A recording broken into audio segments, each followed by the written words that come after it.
Welcome guys. ಇವತ್ತು ನಾವು ಮೂಲಂಗಿ ಸೊಪ್ಪಿನ ಪಲ್ಯ ಮಾಡೋಣ. ಮೂಲಂಗಿ ಸೊಪ್ಪು ತೊಳ್ಕೊಂಡು ಕಟ್ ಮಾಡಬೇಕು. ಸೊಪ್ಪು ಸಪ್ರೇಟ್ ಮಾಡಿಕೊಂಡು ಮೂಲಂಗಿನ ಸಣ್ಣದಾಗಿ ಹೆಚ್ಕೋಬೇಕು.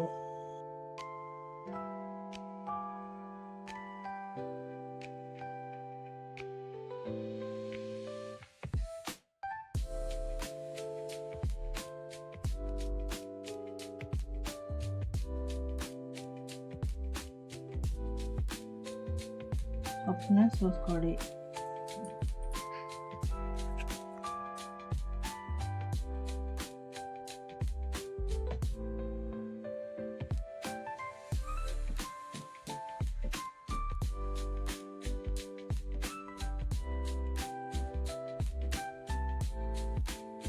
ಈರುಳ್ಳಿ ಟೊಮೆಟೊ ತೊಳ್ಕೊಂಡು ಮೂಲಂಗಿ ತೊಳ್ಕೊಂಡು ಕಟ್ ಮಾಡಿದ್ದೀನಿ.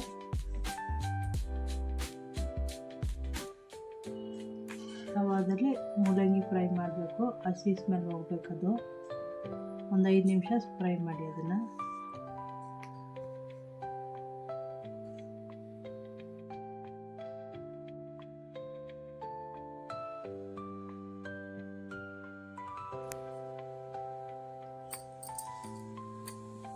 ಮೂಲಂಗಿನ ಬ್ರೌನ್ ಬರೋ ಗಂಟ ಫ್ರೈ ಮಾಡಿಕೊಡಿ.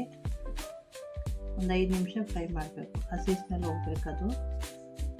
ನಂತರ ಮೂಲಂಗಿ ಸೊಪ್ಪನ್ನ ಸಣ್ಣದಾಗಿ ಕಟ್ ಮಾಡ್ಕೋಬೇಕು.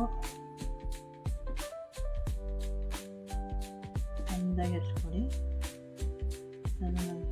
ಈರುಳ್ಳಿ ಟೊಮೆಟೊ ಸಣ್ಣದಾಗಿ ಕಟ್ ಮಾಡ್ಕೊಡಿ. ಅದನ್ನು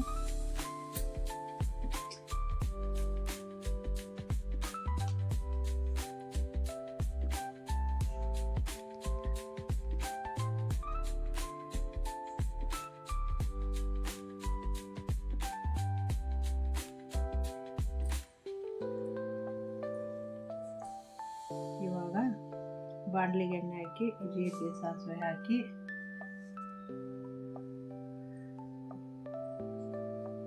ಚಟಪಟ ಸೌಂಡ್ ಬಂದ ತಕ್ಷಣ ಈರುಳ್ಳಿ ಹಾಕ್ಕೊಳ್ಳಿ. ಈರುಳ್ಳಿ ಫ್ರೈ ಆಗಬೇಕು. ಅದು ಬ್ರೌನ್ ಬರಬೇಕು. ಅಲ್ಲಿ ಗಂಟ ಫ್ರೈ ಮಾಡ್ಕೊಳ್ಳಿ. ಆಮೇಲೆ ಅರಿಶಿನ ಉಪ್ಪು ಅದು ಹಾಕಿ 2 ನಿಮಿಷ ಫ್ರೈ ಮಾಡಿ. ಟೊಮೆಟೊ ಹಾಕ್ಕೊಳ್ಳಿ. ಟೊಮೆಟೊನ ಫ್ರೈ ಮಾಡ್ಕೊಳ್ಳಿ. ಅದು ಒಂದು ಸ್ವಲ್ಪ ಮೆತ್ತಗಾಗಬೇಕು ಟೊಮೆಟೊನು. ಇವಾಗ ಸೊಪ್ಪು ಹಾಕ್ಕೊಳ್ಳಿ. ಸೊಪ್ಪು ಹಾಕ್ಕೊಂಡು ಅದನ್ನು ತಿರುಗಿಸ್ಬೇಕು. ಒಂದು 5 ನಿಮಿಷ ತಿರುಗಿಸಿ. ಅದು ಎಣ್ಣೆಲಿ ಫ್ರೈ ಆಗಬೇಕು. ನೀರು ಹಾಕೋಬೇಡಿ. ನೀರು ಹಾಕಿದರೆ ಪಲ್ಯ ಟೇಸ್ಟ್ ಹೊರಟೋಗ್ಬಿಡುತ್ತೆ. ಎಣ್ಣೆಲೇ ಫ್ರೈ ಆಗಬೇಕು ಸೊಪ್ಪು. ಸ್ವಲ್ಪ ಹೊತ್ತು ಫ್ರೈ ಮಾಡಿ. ಇವಾಗ ಮೂಲಂಗಿ ಫ್ರೈ ಮಾಡಿಟ್ಟಿದ್ವಲ್ವ ಅದನ್ನು ಅದಕ್ಕೆ ಮಿಕ್ಸ್ ಮಾಡಿಕೊಡಿ.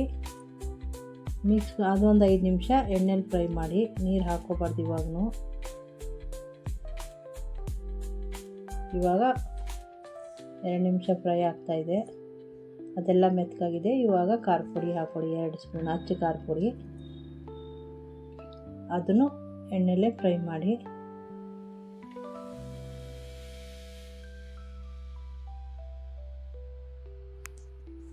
ಇವಾಗ ಫ್ರೈ ಆಗಿದೆ. ಒಂದು 2 ನಿಮಿಷ ಫ್ರೈ ಮಾಡ್ಕೊಳ್ಳಿ ಎಣ್ಣೆಯಲ್ಲಿ. ಇವಾಗ ಪ್ಲೇಟ್ ಮುಚ್ಚಿಬಿಡಿ. ನೋಡಿ, ಇವಾಗ ಮೂಲಂಗಿ ಸೊಪ್ಪಿನ ಪಲ್ಯ ರೆಡಿ.